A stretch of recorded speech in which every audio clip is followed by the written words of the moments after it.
It's October. Yay! Our favorite holiday of the year is October. It's a month long, so we love it. So, hello, Mm, welcome everyone to Data Fundamentals Unpacked. Today we're talking scary data words. So, I can't wait to yeah. unpack all this. But before we do that, Jenny, tell everybody about you. Hi, I'm Jenny Von Courter. I'm a LinkedIn learning instructor. I focus mainly on lots of things: Power Platform, SharePoint, Power BI. But I think that sort of Power BI is what gets me into this conversation most of the time.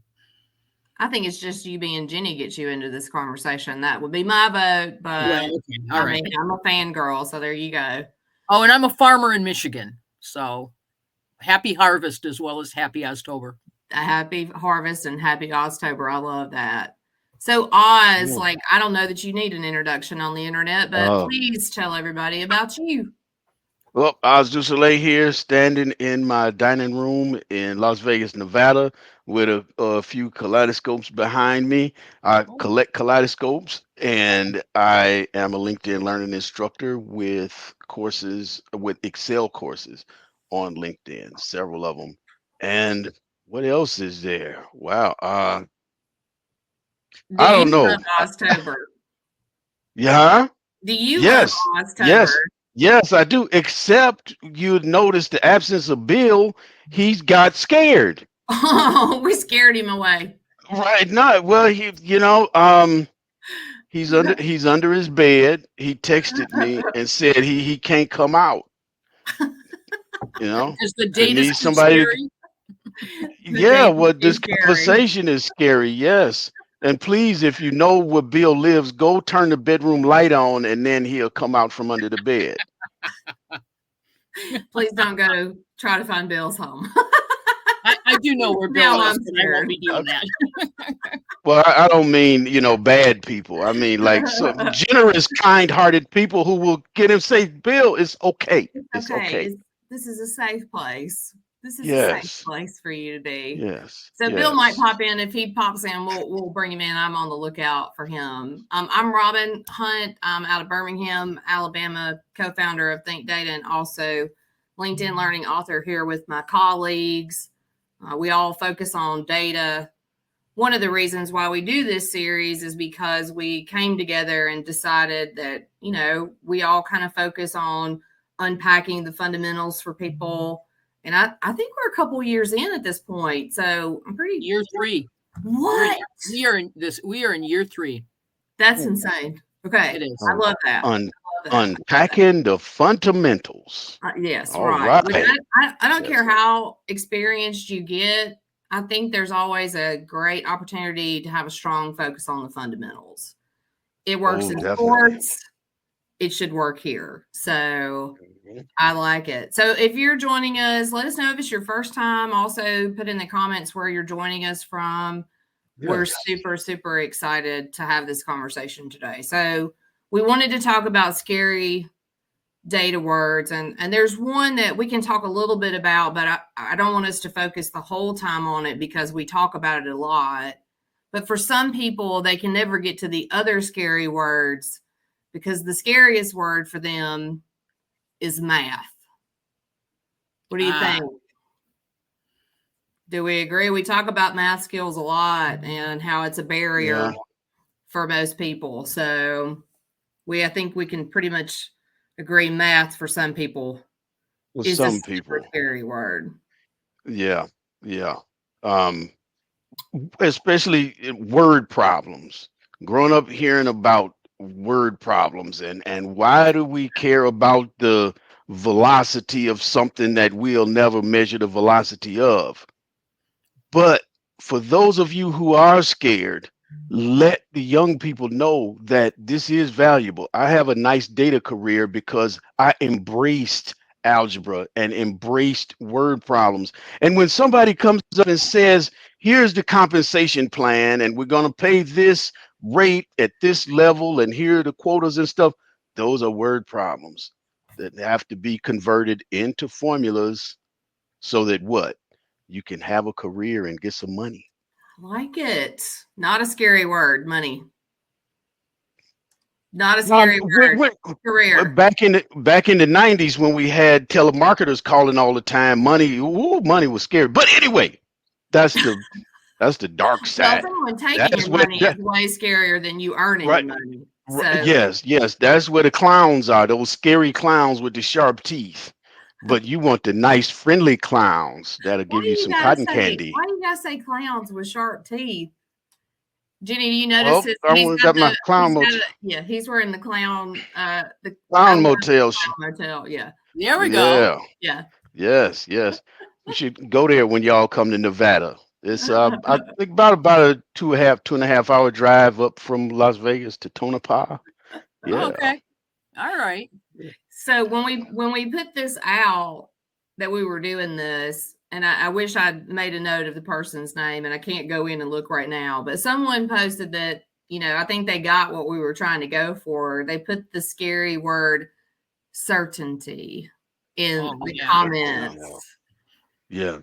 Yeah. So I thought I'm like, okay, this person is definitely picking up what we're putting down on the scary data word. So Oz, what is your scary data word? Like, give us one. One of them is kurtosis. And it's scary because the name of it. I've never needed that. But kurtosis is a function in Excel, is KURT. But kurtosis gives me a mind of somebody's navel has gone from an innie to an outie, or an outie to an innie, and their friends are saying, your navel is different. Oh, And then they go to the doctor, and the doctor says, yeah, you got kurtosis, I'm and that's afraid you from have eating. kurtosis. Yeah, It sounds that, like a diagnosis. It does sound like right. a diagnosis, Yeah. like a It's medical from problem eat for sure. it's from eating fruit that fruit flies have been all over. That'll So work. Or the yeah. strong cousin of halitosis, right? Like Yeah. it's one of Oh, those, yeah, it's one of those things. You could say it's the other end of halitosis. right. The other. So far. Oh, right. Kurtosis. So that's a scary one for me because of the name of it. So you've never used kurtosis for anything, No, but you know my what it is. navel is the same. It's been the same. Okay. Right. It's just sort of a description. It's like a description of how sharp or flat the Yep. curve is and the Yep. distribution. Exactly. That's the true name of it. Yes, it's the sharpness of a bell curve, whether things are tight around the middle or if they're spread out. Yeah, but it's not something. I mean, I know what it is, Right. but I think the times that I guess there might be like if you were comparing two samples and they seemed much the same, that would give you a way to discriminate between them and say that. But other than that, I can go decades and not care. Right? Well, I'll tell you what doesn't scare me about kurtosis is the fact that it's another calculation that you may or may not use. So never let a function stop you from pursuing other functions, right? Like some people, if they don't know everything, they feel like they can know nothing. Right. And so, like, I look at functions like that and just say, okay, yeah, if I have a use for that, I know it's there. So, yeah. Right. So kurtosis, we don't like the name, but we all know what it does. Right. And even if we don't use it, we have a clue that there might be a time we would use it, and therefore we need to be less afraid of it. Right. Right. So yeah. So if you knew it was for you and you needed it, you would for probably be less. I wonder if there's like pet names for that function for people who use it on a regular basis. Yeah, and when I look up examples, a lot of times they come up with financial examples, and like you're comparing two portfolios, and the sharper peaked one has a higher kurtosis and is more risky. Because Right, because that makes perfect sense, because that's a measurement of how much you're relying on points near the center point, rather than having it's got less hedging in it if the kurtosis is higher. Yeah. All right. Yeah. That makes Yeah. sense. All right. Let me throw this one. Let's see how this one hits. This is one of the comments. Yeah, and if you have scary data words, please put them in the comments. We'll try to track them as much as we can. How about standard deviation? For some people, that's a scary word. Yeah. You got to be able to calculate it and know what it means. Mm-hmm. And that's a messy one. So unless you use it all the time, standard deviation. So who understands that one? Who's not afraid of it? I'm Who not can put them afraid of gloves it. on and touch it? Okay. All I'm right. not afraid of it. But All I right. will say earlier in my life, I was probably pretty afraid of it until I understood what it was telling me and how to work with it. Yeah. But And what is it telling you? It was showing you how much the data in your sample deviates from the norm, like how many different. And then it's also another calculation that you use into other calculations to show like how dispersed things are. That's a terrible way to describe it. I actually wrote a book that has some of that in it. It's about how broadly your numbers are distributed. Yes, right. Back to the bell curve. And it goes back. So it actually, this feeds right back to kurtosis, right? Right. I was just saying, it's like, right? Yes. Because if we have higher kurtosis, we will likely have a smaller standard deviation as well. Right. It's a description of is your how high and how one's a description of how high your curve is. The other is a description of how wide it is, in a way, right? Okay. Yes. Okay. I mean, broadly speaking, that's not a scientific explanation, right? But we would say for everything we discussed today, there is plenty of reading for you to continue and explore. I will tell you what I do love about standard deviation, outside of the fact, what it is, what it does, and what it tells us, is the fact that, you don't have to manually calculate it. If you got an Excel spreadsheet at a minimum, you can use standard deviation to calculate it. Like breaking that stuff down and it's fun. I'm glad I don't have to manually calculate it. A sad thing, I actually do know how to manually calculate it. Yeah. Do you know what I mean? Like depending on when we took our first statistics course, right? Right. I can manually calculate, standard deviation and variance and all of those things. And then it's like, why? Right? We have this nice little function in Excel that goes, Well, for those of you who really need standard deviation for part of your work, I mean, I did write. CompTIA Data Plus has a whole section on standard deviation, and I had to trying to break that down into language that anyone who's coming in could pick up and read it, and having to break it apart piece by piece to talk about how to be able to manually calculate it was intense. I will say that. So Jenny, you said one of your scare words or one of your scary topics in this discussion already. You said sample. Oh, yeah. Yeah. It is. Not the word itself, but what people mean when they use the word. Oh, yeah. Let's unpack that. Right. So somebody, here's this statement that is made. Usually it's a statement that is totally stripped of any kind of disclaimers, right? That says that this is the way the world is, or this is how this program is going to work, or this is the way it's going to be, based on a sample of. And the sample size is increasingly small. And it's not so much the small, because you can calculate whether that's appropriate or not. Right. What I find interesting always about samples is who is always left out. Yes. All the time we see a sample, so for example, this is just like a little medical shift sort of thing. But for example, the vast majority of the information that we have about health, human health, was based on studies of white men. They were the sample. I don't mean part of the sample, like half of the sample. I mean the whole sample. The entire sample. Right? That was it. And then we generalize from that about what treatment should be for people who are not male and for people who are not Caucasian. And it's about flawed sample. And, you ask about a sample, and a lot of times people, I don't have access to that information. Well, if you don't have access to information about the sample, I don't particularly want to talk about your results. Right. We're not going to. Not going to read it. Not going to trust it. And I'll tell you, and I think I've said this in these episodes before, like, if you go put out some profound statement, or even not even really profound, if it catches my attention, the very first thing I do is go look at your sample. That's the first thing I look for to decide how much further I'm going to go.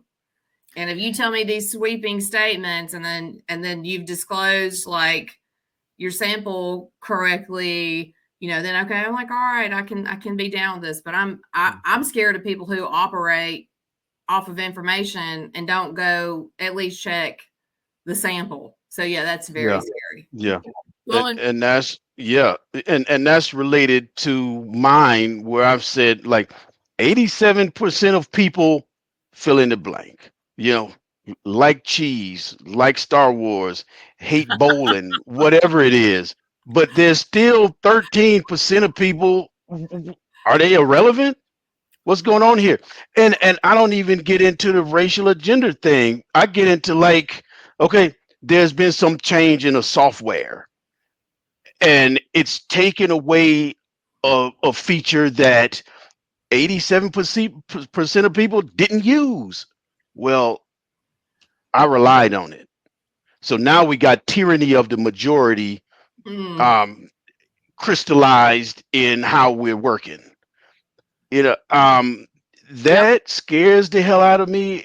It angers the hell out of me. I love how your camera. You're looking at the new Outlook. Oh, I'm sorry. Mm-hmm. I thought you were going to say Teams for a second. There too. But the thing is, if you have that 13%, it's always interesting to me. Then, do we care about it to know anything about that 13%? Because all of a sudden, if people start looking, and one of my scary words was outliers, right? I know, I like it. I was going to talk about it. So here's that 13%. Isn't it worth knowing if they have something in common, like they didn't get the upgrade, or they don't have cell phones, or they don't have cars, or they don't use public transportation, right? It's like, what does that 13% have in common? Maybe nothing, but maybe something important that we could learn from. And sort of the dismissal of the 13% as outliers. Yeah. Let's go locks us away from important information. Data church. Jenny Vine Quarters break down the data church. But then, I've talked with marketers, and marketers are they're evil. They're the evil clowns. They'll say, sorry, but we worry about the majority. That's just the harsh truth. And it's like, damn, where's your humanity? Yeah, and I know that when you're trying to build a product or launch a campaign or something, no, you can't please everybody. I get that, but can you at least not ignore them? Yeah, I got most of my big data experience in a Fortune 500 marketing company, and it's just it's a whole interesting way of looking at, and part of it is then the slice that goes beyond that, right? Because they're marketing to the 87%, and that's because of that 87%, they'll get 1/10 of 1%. So they're looking right for the bigger number. That's always, they're marketing it's sort of like writing a virus in a way, right? This is why, people say there really aren't a lot of viruses for the Mac. And it's like, if I was going to write a virus, I'd look for a bigger platform. It's sort of that same thing. They're looking for the bigger platform, but that leaves open this niche of the folks who want to serve the 13%, right? Who really want to understand their needs and figure out what it is that they want that's different. And it always leaves that open, that kind of marketing. I've met some marketing people who are evil. I have a short list of them. Okay. If you know. Okay. All right. And I understand how the business model works. Not all. Right. There are Not at least all. 13% Not that all. aren't. If they're following Okay. us and they Okay. love us, they're not. They're okay. All right. All right. So Yes. this brought me back to and Oz, this has been way too long. We need to get together and do the Relentless Analyst podcast. I think we probably just need to sit down and do them all at one time and then publish them out for a year. But do Yeah. you remember when we did the Relentless Analyst and we did the bikini model episode? Oh yeah. Yeah. Yeah. Yes, Yeah. yes. And Oz is talking about like making the decision, like, I'm not gonna go try to get these people because of, they're not my followers. I'm not trying to be, I thought that was a great podcast. We need to bring that back. Yeah. The That's bikini analyst. that was an example of your analytics tell you one thing, but then is that what you really want to do? And do you want that audience that is saying what the analytics, right? And so, a lady does a travel channel and she goes to Hawaii and her thumbnail has her in a bikini and the analytics are just wild. But then what happens when she goes to Greenland? Is she supposed to put on a bikini in the thumbnail for the analytics? I think But then the frostbite. risk, huh? Frostbite. Right, Severe yes, frostbite. yes. And then do you want to attract the perverts? You know, say, if it's about the analytics, then you gotta accept an audience of perverts. Or if it's about travel, then you gotta ignore the analytics. That is such an interesting. We should have an episode on when to ignore the analytics. Yeah. That might be an interesting concept. We could call it analytics be damned. Sort of like fighting words. Analytics be damned. Fighting words. That's right. So I want to go back and talk about outliers just for a second, because, and I just want to make sure to say this because I think this is so valuable. Some people throw out the outliers. Like if it's bad data and it produces an outlier, like because something was wrong in the data, like I like trash out the bad data. That's fine. But when you have outliers, some of us actually like to study the outliers. It's like to what Jenny's point was when she was bringing down the sermon in Data Church on outliers. It's like, hey, there's some value in looking at those. Don't just immediately exclude them. If you pick them apart a little bit and then decide to exclude them, that there's nothing there. But like to not study them at all makes me super scared. Like, especially depending on what you're studying, they may be the key or the answer to everything. So I get scared of people throwing them out. Right. So what would be a scenario that people can understand about value and outliers, even if you just make something up? Well, I won't even make this up. This would be a true. I would like hope to see this. Like if you're studying children, which I do, I study children going through early childhood. And if you saw outliers where you have high poverty but high performance, because usually when you have high poverty, you have low performance. If you saw high poverty and high performance, you would want to identify exactly what's happening in that outlier. Like you want to know what is happening that we're seeing that high performance. So, and you may go, well, why? So that you can replicate it. So in that scenario, maybe a not-for-profit is applying for a grant and they need to serve low-performing areas. And so they're focused. They even have a focus that draws them away from that outlier, right? They have a focus that says, you won't be able to get a grant for this. And yet, sitting right there, it's like you feel like if they don't do something with this or find who can do something with this, right? 10 years from now at some summit, somebody's going to mention, oh yeah, there's this school, da-da-da. And it's like, oh yeah, I knew something about that. Too bad they closed it. Do you know what I mean? It's sort of like if you learn something really earth-shaking in data, or it doesn't even have to be earth-shaking, it has to be, I never expected to see that. the answer shouldn't be let's clean it away. Right? Let's Scary. I'm surprised, but that's done. You know? Yeah, that's interesting. So, Oz, that answer your question about like Yeah. an Oh, yeah. example? Yeah, I think especially if you're studying performance, programmatic change, like you could have some program that's really doing some groundbreaking work, and you would be able to see it due to having outliers. So, yeah, I think that's a scary word, but it's also a fun word. I like it. I like it a lot. Yeah. So I'll Yes, tell I you do too. one. I'll tell you another scary word for me. And this is just completely ridiculous. Like I know exactly what I deal with this all the time, but every time I hear it, like I want to throw up. There's really two Okay. of them: schema and All right. array. Like every time I hear them, I'm like, oh, Okay. Okay. and I don't know why. I don't know why I'm like that. I can't be the only person who's Mm. like that. I mean, I'm Uh, usually on kurtosis is array. my array. And it's just silly. I don't know why. but Huh. schema, I hear about people, their schema. Is there a snowflake schema?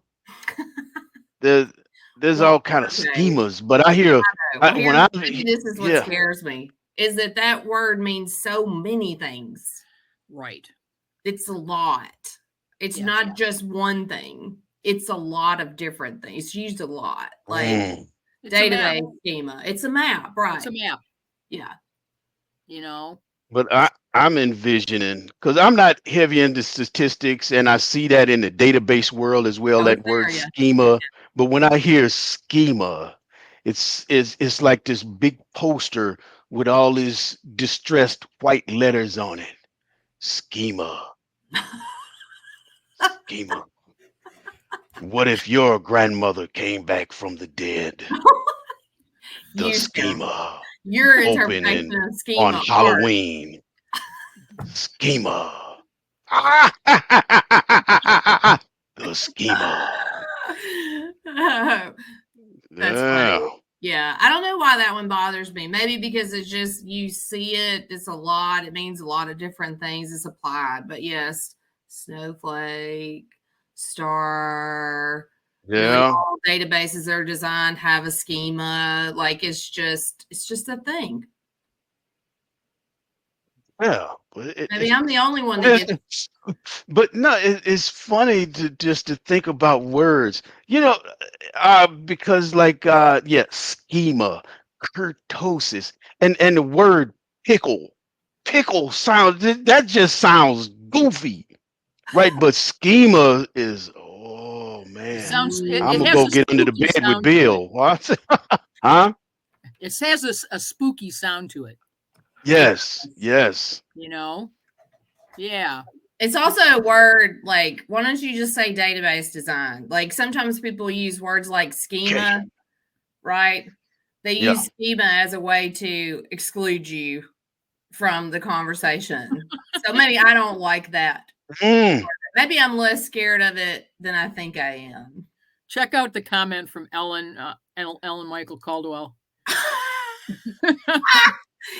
I would Yes, venture yes. to say every one of us have been impacted by schema. Like every one of us. Schema. I don't care what Yeah, you do Dana. in life. It's somewhere you've been touched by schema and you have no idea about it. That's hilarious. You've been touched by 188 it. bad data. I love that. Thank you, You were Ellen. touched by schema. Touched by And now you gotta go schema. get some isopropyl alcohol. Just sometimes the way you say words, Oz, I just need a list of Oz words that I love to hear him say. Oh, okay. But how you just said, I can't even try. Like, Oh no. just say it again. It's like, just say that one What? more time. Oh man. What? The Jenny alcohol. Van Corder was touched by schema. And Robin Hunt is going to Walgreens for some isopropyl alcohol. I mean, you make all words sound exciting. I don't Okay. understand how that is. Yeah. No. That's hilarious. You kind of give me permission though, is cause I hear your accent, and then I let mine come out, right? And it's okay, I don't. Hello class, today we're going to learn Excel, and now open up your workbooks, and now we're going to go to B7 and type an equal. No. Had to leave that one alone, you know, because I'm around Robin now. I can talk how I want to talk, how I do talk, how I grow up talking. Oh, I like it. Yeah, I like it. in You be you. Birmingham. Yeah, Yes, Birmingham. Yes, the Magic Birmingham. City. All right. All right. So here's another word that really, in regards to project work, when I hear it, I don't know if the word is scary to me, but it's certainly triggering. Is when someone says, I got a project. It's real simple for you. Oh, It's gonna be real simple. Cool. Do it yourself. Oh wow. Yeah, because I know, and my whole team knows too. Like, I'm sure Taylor Abney, if he's watching this, probably dying right now because he'll catch himself about to say, "Oh, that's probably," and then he'll stop. But yeah, the word simple. I don't know. Do y'all hear that? And then I'll tell you that my experience and then let you unpack it with right, me. right. Typically, when someone rolls out, I've got a real simple one for you. They're about to like really give me something super complicated, but they're Mhm. saying simple because they hope it's inexpensive. I was going to say simple is a budget statement. Simple is always a budget statement, no matter what it is, right? Yes. Yep. Like, Or no, I can't do that. Like, and oftentimes folks don't know how complex it is. I need you to write this formula. Um, well, no, because I always get that evil jack in the box, right? Because they say, okay, I just need a formula written. It'll be really simple.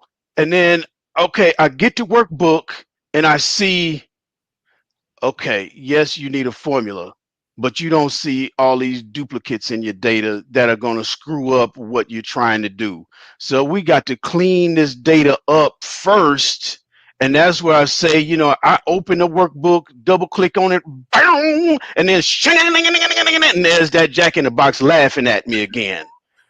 So when I see here simple, I hear evil jack in the box. That's excellent. Now I'm going to always feel that. Yep. Yeah. Yep. Or it should only take 5 minutes. Yeah. There you go again. There's another thing that I'll relate sort of back to this is that often you get in a situation when you're working in large organizations where as consultants, we get called by the department that has asked to have something done by IT, and IT gave them an estimate. And they're like, we're not going to spend, A, we don't want to wait that long. B, we don't want to be back billed that long.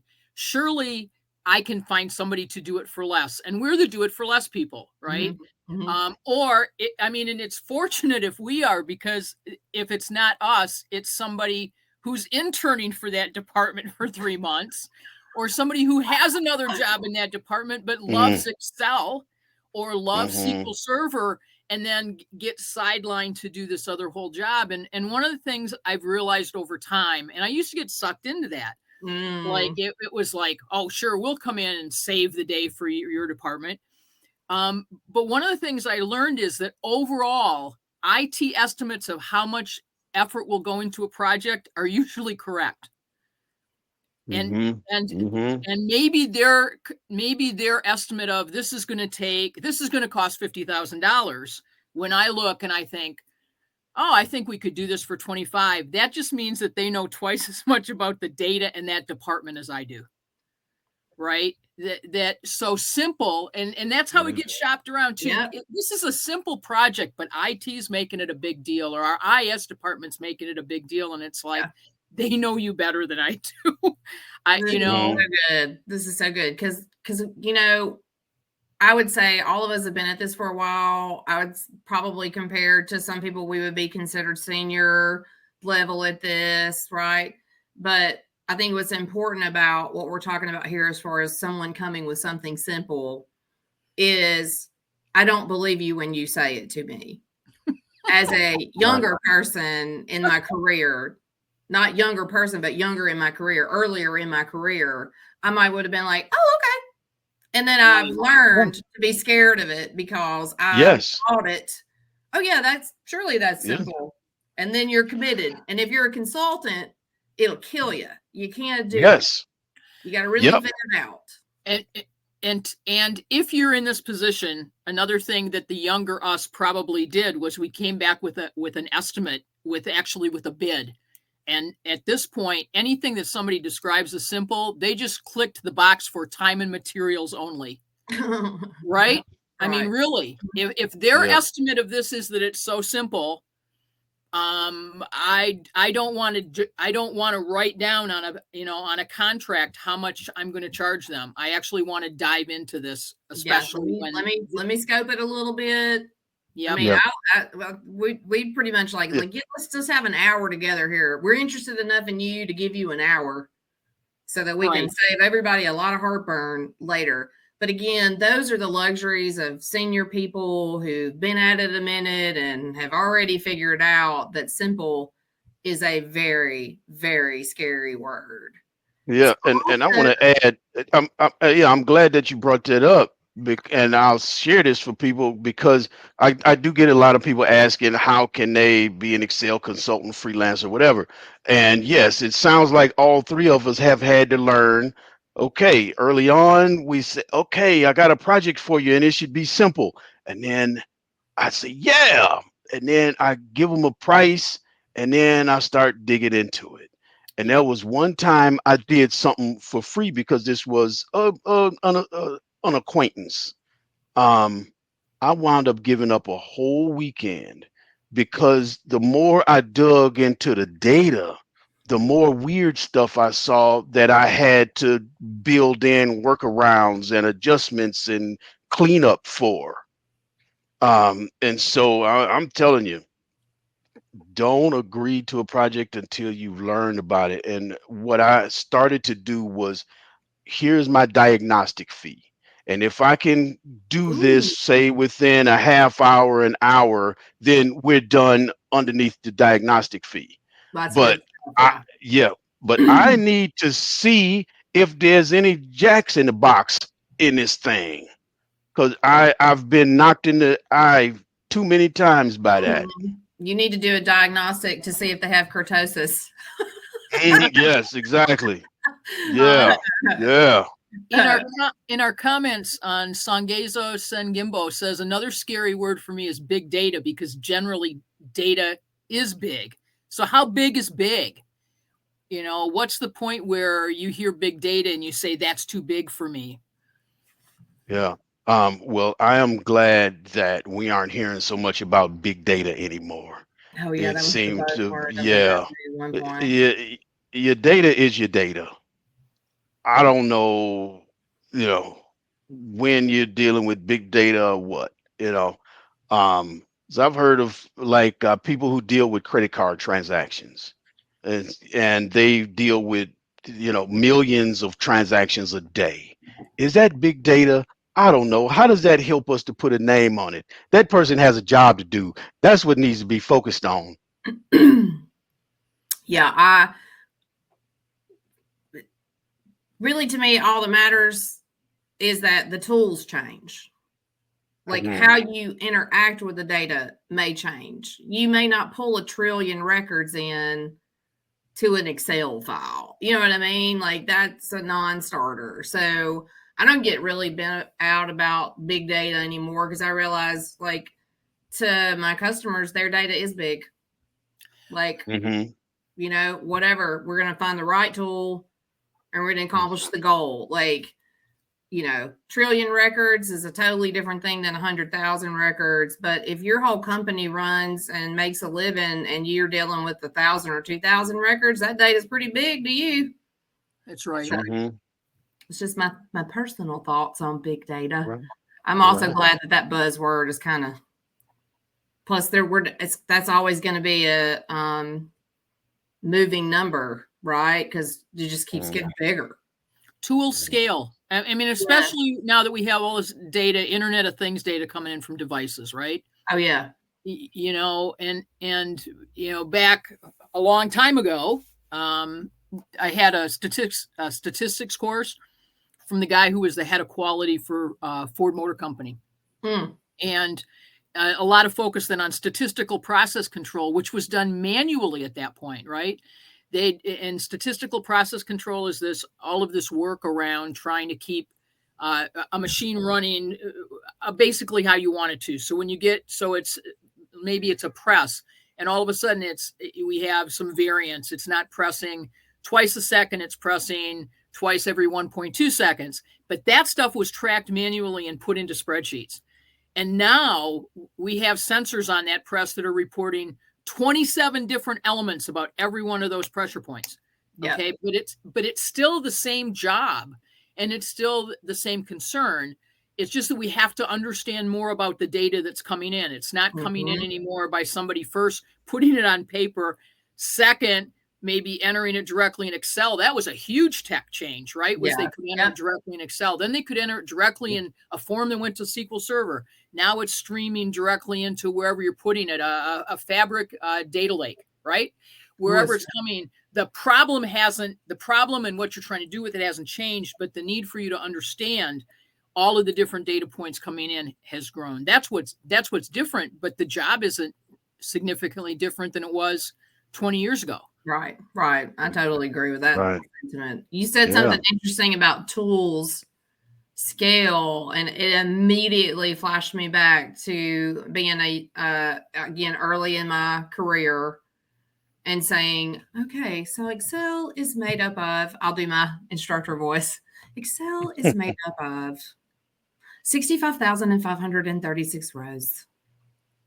And then at some point it was like, Excel now has, like now it's 1 million. Power Query can do even more. Like, so the tools do grow with us. I still, again, don't care how big the data is. It's the tool that you will use that may change if you get into the trillion Internet of Things and machine data like that.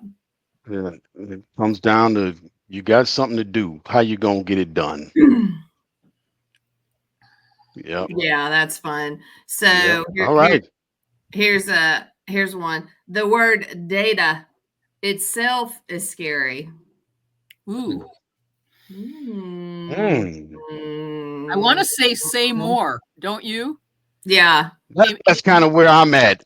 Hey, Musa Banda, please give us one more sentence around why the word data itself is scary. I mean, well, okay. Well, you know, one thing I think about is my director who made me his data guy. He was a people person. He didn't want to be dealing around with all the muck of data and waiting for the DBA to give us reports to then find out it's the wrong report. Now he's got to go back to the DBA because my director knew that his higher ups cared about data. They didn't know us in the call center. I would say they didn't care about us. But yeah, there's people who are not data people. And I've sensed that when I've taught is there's people who get the concepts and people who need tell me what I need to do. Step by step. So yeah, data can freak people out in that regard, but I don't know if that's if that's what our guest was talking about. Yeah. Well, I mean, I get it. I mean, people think data is scary and they don't pursue it. And it could be the best thing they ever did in their career. And it's not that the word data, the word is scary. It's the unknown. In other words, it's what you don't know about data that scares you. And then you hear data is important. Data is everything. Data is everywhere. And it's like, what does this even mean? I think that is definitely scary for a lot of people. But again, this is why we're here today, because we want to make data accessible and available as a career option for a lot of people. Kind of break down those barriers of that fear. So interesting. And I'm thinking about data being used to get somebody to shut up. Ooh. Yeah. Well, the data says this, and this is what we're doing. Well, can I see the data? Well, it's a lot of it, and we've already analyzed it. It's big data. It's big data. It's been, It's real big. Can't handle it. here's the graphs, and here's all the speedometers and things, and the dashboard, and you've got anecdotes. We're not listening to you. Bring me some data. I like that. I've heard people say that the boy, I'm trying to think exactly how this goes, but it's something like the plural of data is story or something. Ooh. It's like, boy, I wish I could remember this exactly. But it's like a rebuttal of data being everything. It's like the validity of items that aren't measured, of anecdotal data being data. Or I want to actually flip this around the other way. It's like when you work with an organization and you ask for data because there are things that should be quantifiable. What you're told is we do all of our stuff is soft skills. We can't possibly measure anything we do. I've been on 2 different boards where I've heard that we can't possibly measure anything we do. Yeah. Okay. And to me, Right. that scares me because it's like, wait a minute, Yes. you can't measure the number of people who come in the door for treatment, or you can't measure the number of people who you interviewed. You really can't measure a damn thing here. How do you even know what you're doing? They may cannot. Right. We can. And I guess that gets scary. That gets hard. Now you got to set up some mechanism for counting people accurately. And so I'm glad that you flipped it around, because I wouldn't want to suggest that go with somebody's anecdotes over your data, right? Because we can't be driven by anecdotes. Okay, so there's a balance, and there's always the context, right? But my point about data being used to shut people up, yes, that is a vile way of using data, or and maybe not even vile, because that would suggest intent, but pompous. That would, pompous. Well, and if there is data, if you could choose to collect some data, you might learn some things that would change your practice. In the absence of data, right? Saying we can't really collect any meaningful data. I went round and round about this for a very long time. If we can't collect any meaningful data, then that means that every decision that is made comes out of basically one person's head. It's a totally authoritarian system, right? We don't have any data to fall back on. We don't have any means of data gives us a common conversation. That's what I want to say. Data and the conversation about it is something that can be shared. I heard 4 stories from 5 different customers can't be shared in the same way as a relevant basis of decision making. So there is an importance to data that's different than anecdote, right? Because, if we were in a room full of customers, the 3 of us, and each of us heard 10 stories in a room of 500 customers, so we each hear 10 stories, that's a small sample, right? Yep. The odds of us hearing the same stories are pretty low unless we did it on purpose. And so, I learn one thing, Oz learns one thing, Robin learns one thing. And then if each of us is an independent decision maker, we make decisions based on our 10 out of 500 thing, when we could have actually had some data. We could have taken the opportunity to ask people to participate in a focus group or fill out a survey, or we could have collected data about their purchasing habits in the past. We could have had something, but what we have now instead is other people's stories filtered only by us, right? Disturbing. And it's hard then to have, we can have a conversation, but I think that conversation gets better when we actually have some data to push those stories up against. Yes. Data gives you an opportunity to confirm or deny that sentiment. Data actually lets you have that conversation and know what to put where, and should you stick with that or change your program, or I don't believe there's anything in this world that cannot be measured if you want to. That's the other thing. Which leads you right into the next comment. See the next comment? Which is better, qualitative or quantitative data? Go, Robin. Both. Let's have both. You know, and then just understand, and I talk about this in learning data analytics. It's like, you know, also for our data people watching, and I think this is true whether you're doing data analysis or you're doing spreadsheets with data, I don't really care. There are multiple truths to data. There is no single one truth. There's the statistical truth, the business truth, and then I forgot the other truth. I'm scared of myself at this point. Wow. I can't believe I forgot that. Oh, the mathematical truth, I think. So, yeah, I get worried about when people say those things. My brain says you don't want to know the truth. You don't want to see where you're at, because people often, when you study them, that's something like I've built a great skin up for this, is being able to go back to them and what they thought was the truth of their program, situation, process, program, whatever, was not exactly what they thought once they started to study it. But it's when you study it and you realize that your truth you're telling is not the truth of what's happening, that you can fix it and you can correct it and you can figure out how it can be the truth. So yeah, I'm getting pumped over here. Yeah. And this is where I think data can be the easier thing to do, right? When you have the quantitative, then the qualitative gets hard. Okay, how do you measure happiness or fulfillment, or satisfaction, or misery? How do you measure that? Well, it's easy to just ignore it and then go just count stuff and make some graphs. Let's go count it, recode it and count it. You know, there's that happiness index they do every year. And for several years, Denmark was like the happiest country, maybe in the world, but certainly in Europe. Denmark was the happiest country. And there were books about how the Danes live and lighting candles at night and all of this stuff.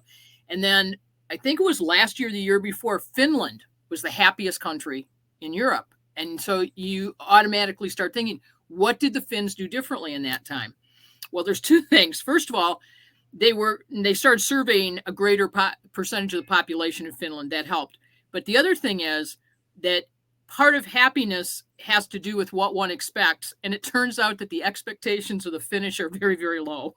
So they're happier because life isn't as miserable as they thought it would be. That doesn't necessarily mean that if they were dropped in Denmark, they'd be less happy, or if the Danes were dropped in Finland. But it's just this tricky thing, a shift in sample and also an understanding of the actual definition of what constitutes happiness. Part of happiness is exceeded expectations. That's cool. And in Finland, the expectations are low enough that it's easy to exceed them. Wow. So I threw this comment in here because to me, you're saying that made me immediately, again, go back to bias, which one of our folks here put that in as their scary word. Bias. Yeah. We've had a whole episode. We've had 2 episodes about bias. Yeah. I think it's an important thing to talk about. But do you think in Finland, if they have low expectations, did that bias? So here we are. But that bias is in the data. It's not like a data bias in how people are analyzing the data, but it is a natural built-in bias, which I think it's hard to get rid of those in data. Oh, yeah, it was interesting. Somebody drilled down into when they saw Finland instead of Denmark, somebody drilled down into that to figure out why. It was an outlier in terms of what the year to year had been, right? And somebody took the time to say, this is interesting. How did we get here? and Yes. right, and figured that out. But yeah, it's a built-in bias. I'm going to Cultural share. bias. I'm going to Yeah, share the this state. one too. If there is no data, there is only opinions. And even after there's data, there's still opinions. Yes. Yes. Exactly. Exactly. Before and after. And that's But so the key word there is only, right? Right? We can have data and then have opinions about the data, or we can have just opinions. I right. see Oz Oh thinking. boy. I don't know, because I know I think about, yeah, yes, even when there is data, there's a lot of opinions and misuse and ignoring outliers, not digging into definitions. And so then data alone at a superficial level can just be something to beat people with and justify actions that might bring harm, unintended harm. Yeah, you can say 87% of the people weren't using this feature, and so now it's taken away. But then there was maybe 8% of people who were using it every day, and it was part of their workflow. Yep. Yeah. Early on, when you gave that example, somebody was talking about being able to use Lotus compatibility with Excel. And they said almost nobody uses that, but I use it every day. I need this, you Mhm. know. And to me, there is sort of a bias towards that 87%. Also, it's interesting to me, like, because there is a cost, right? There's a Mhm. cost to maintain an Sure, old, old compatibility or old interface, but the definitely. cost isn't that big. It's not like it's not like they're building something new to allow the 8% to continue to do Oh, what they were right. doing. Right. It was already there. And I think sometimes it hits when it's like, oh, we're going to redo this whole platform so it's browser based. Oh, let's leave those people off to the side. Yeah. Yeah. That's when they get lost. Mm-hmm. And Mhm. yet, Nobody's really using that. Well, nobody will care except for, 13% is like a million people. Right. That's the other thing. That's the other thing. Yes. Those Yes. 1 And million. and that's an interesting thing is like, okay, so the idea of most people. Okay, so now you have 100 people in a population, and then 15 of them represent one group. And then you got a group of five and a lot of groups of one and several groups of six, but the most is 15 out of the 100. Right. uh-huh, Uh-huh. Yep. Yeah, right. it's awful. Welcome It's to awful. Then you're making what else this. is happening all over the world right now is that exact Yep. example. Yep. Well, we're getting Yeah. close to the end here, and I've All got right. one more I want to throw at you. All And right. this one is not from the business perspective per se. This one is one I hear from other data professionals, especially if we're growing them up, which we love to grow them over here at Think Data, is it's more a phrase. I think so. You ask them a question and they say, I think so. Like, Okay. we're talking data here. There is no such thing as Right. think so. Right. Right. And Love, I and think you so. and right. And so let me fine tune it. Right. There is data, and there is admitting that there can be some weakness in the data. The sample size is small. There's all kinds of things that you can say other than I think so. Yeah, Right. like, So let me get back to you on that. It's my preferred. I'm unsure. I will find out. I will tell yes, you. But I think that's the so. thing. I can't operate on I think so. I just can't. Right. That's again very triggering for me, obviously. Mm, mm, My accounting probably 202 instructor Tom Lougheed, I'm sorry, would say you'd like answer a question. Well, me, and he'd go, it's a number. The answer is always or never. It was mhm. just that. It's a number. There is no I think or maybe. It's always or never. Oh, It's like, 100. wow. Love that. All right. Well, we're in our last final seconds here, All right. All and right. I have just enjoyed unpacking all these scary words with y'all. Gotten geeked out over here, and I would love to mention that in a short amount of time, all of us are going to be together. Our next Data Fundamentals Unpacked is live with us all in one place, right? All in one place. Yep, Birmingham. Yes. Bill Shander and Helen Wall to the discussion. Helen Wall. Yeah, we're going to be down in Birmingham, Alabama at the Alice Stevens Center. And I cannot wait to host you in my town and just be with y'all. And just can't wait to do that. And I know I got a whole crew who's excited to be with y'all and Bill and Helen. And yeah, so we'll see the first live Data Fundamentals Unpacked in person.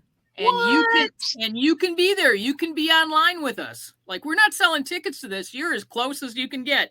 So join us. Don't forget that you can share this episode with your friends. Yeah. You know, ship it out, but register next time, and let's get a huge crowd joining us at our first. It's going to be exactly the same for you. It's kind of unfair.